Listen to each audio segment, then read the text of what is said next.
Good afternoon, everyone. My name is Madhu. My roll number is 3 Series 321. Today, I'm honored to present the work that I've done as part of my social internship, focused on the topic that has a quiet but massive impact on our daily lives: mental health and well being. It isn't just a trending topic, it's how we function as human beings, how we think, feel, connect, and carry the weight of our life. And in fast-paced, high-pressure world that we live in, especially as students, taking care of our mental health is not optional, it is essential. Understanding mental health. Let's understand what mental health is. Mental health is state of our emotional, psychological, and social well-being. It affects how we think, feel, act, and make decisions. It determines how we handle stress, how we relate to others, and how we bounce back from setbacks in our lives. But sadly, in many communities, mental health is still misunderstood. People think it only applies to people when they are mentally ill or something goes seriously wrong in their lives. Mental health isn't just about mental illness. We all have mental health, and it's just like how we brush our teeth or eat healthy food to maintain our body. We need habits, support, and awareness to take care of our mind. Let's understand common mental health issues. Anxiety disorder. It's a common mental health condition characterized by feeling of worry, nervousness, and fear that they are persistent and overwhelming. Can manifest in different forms such as generalized disorder, panic disorder, social anxiety disorder, and phobias. Symptoms can include rapid heartbeat, sweating, trembling, and difficulty in concentration. Depression, a mood disorder that can cause persistent feeling of sadness, helplessness, and loss of interest in any activity in life. Bipolar disorder, a mental health condition that causes extreme mood swings ranging from manic highs to depressive lows. Can affect energy levels, activity, and judgment. OCD and PTSD are other significant mental health issues. PTSD is caused by high trauma, and OCD is the fact that they want to control everything in their life, every little detail in their life and in everything that they see.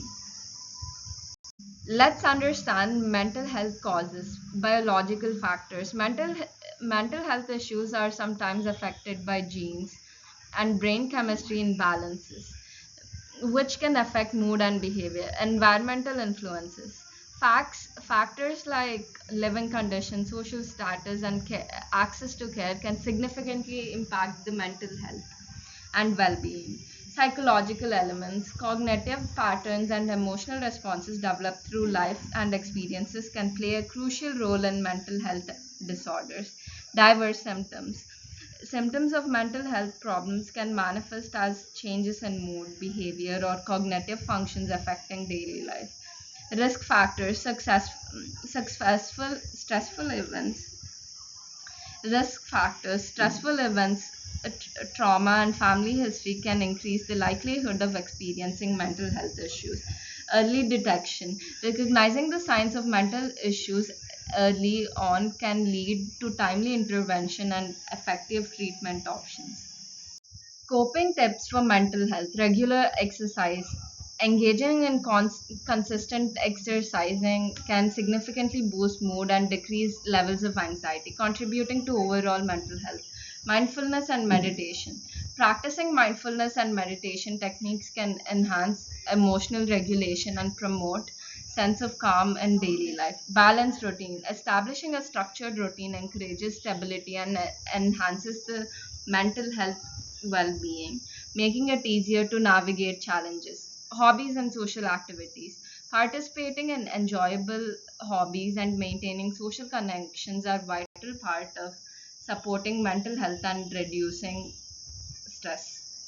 To understand mental health better, I have surveyed many people in my community so I could get the gist of what they're thinking about mental health. I have surveyed different demographics of my community, and I have blurred their faces for privacy concerns. I have understood a lot about how people think about mental health and what do they know about mental health. In my community and honestly in many other communities, mental health is seen as a weakness. There's a stigma, a sense of shame attached to discussing our mental struggles. Students are told to toughen up or get over it. Parents may not understand or know how to respond when students say that they are feeling really low or they want to talk about their feelings.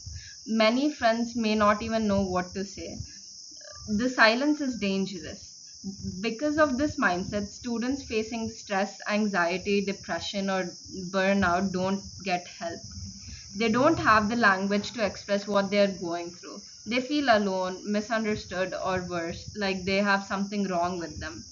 And in schools and colleges, mental health education is often missing. There's no structured way to talk about emotions or learn how to handle them.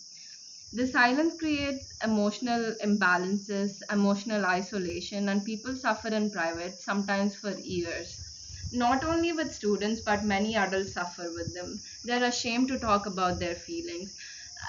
During the survey that I've conducted, many people opened up about their feelings and how they realized that not talking about feelings makes it worse.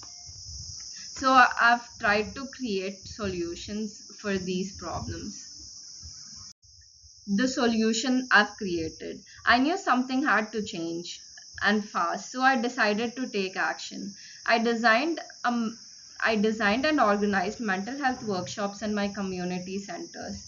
The goal to create safe space where people can talk, learn about their mental health without being feared by anyone's judgment. These workshops were interactive and inclusive. They weren't lectures, they were experiences. Here's what we included: icebreaker round. Icebreaker activities to make people feel at ease. Starting with light, fun activities help participants understand about mental health and stress. Basic education. We talked terms about mental health, emotional awareness, stress management in simple and relatable terms. Guest speakers. I have invited one of my friends who's studying psychology, and counselors who shared real life examples and coping tools. Group discussions where participants shared their own stories. This was powerful. People realized that they weren't alone. And finally, guided emotional wellness activities like deep breathing, mindfulness, and writing letters to oneself, helping them reflect and connect to their inner selves. Resource sharing. I also knew that one time workshop wouldn't be enough, so I created resource flyers and guides for people to take home. The contact details of mental health professionals, free online therapy platforms for students with budget constraints, easy tips to manage stress during exams or personal crisis, emergency helplines because we should all know what to take in the moment of distress. These resources were distributed at tuition centers, in WhatsApp and Telegram groups of my community. The idea was even if someone couldn't talk in public, they would have pathways to get help and talk about their personal struggles. The impact. Though the efforts have begun to see shift, more and more people started talking, checking on each other, and began open to professional help. It's not a complete solution, but it's a powerful beginning, a step towards normalizing mental health conversations, reducing stigma, and creating more emotionally intelligent and connected community. Ways to support someone when they need mental health help. Listen to them actively. Engage in their conversation with full attention to let them know that their feelings matter, they matter. Provide us personal space. Provide a safe space. Create an environment where they feel comfortable sharing their thoughts, emotions without fear of judgment. Encourage professional help. If necessary, gently request them to consider talking to a professional for additional support. Be patient and non-judgmental. Understand that everyone differently copes with things that they are going through. Understand the situation with compassion and without any criticism. Follow up regularly. Talk to them regularly. Check up on them. Exploring mental health support. Therapy is a really helpful mental health support. It allows individual to open up. It allows individuals to talk about themselves, open up about their thoughts.